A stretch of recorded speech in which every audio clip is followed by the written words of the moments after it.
Hey guys, welcome back to another tutorial video. So in today's video, I'll show you how to fix Vita Mahjong if the app keeps crashing.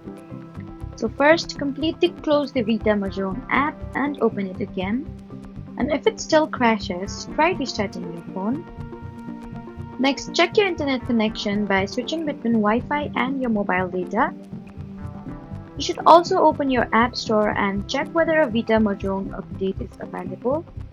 And if there is an update, install it and then try opening the game again.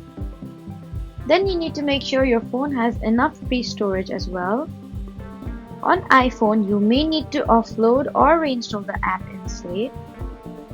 Before reinstalling, make sure your game progress is connected to an account or another supported backup methods so you don't risk losing your progress. Also check whether your phone is running a supported version of the operating system. And if the game still crashes after all these steps, then the issue could be with the app itself. So those are the main ways to troubleshoot Vita Mahjong crashes. Please do not forget to like, comment, and subscribe for more helpful tutorials. Thank you for watching.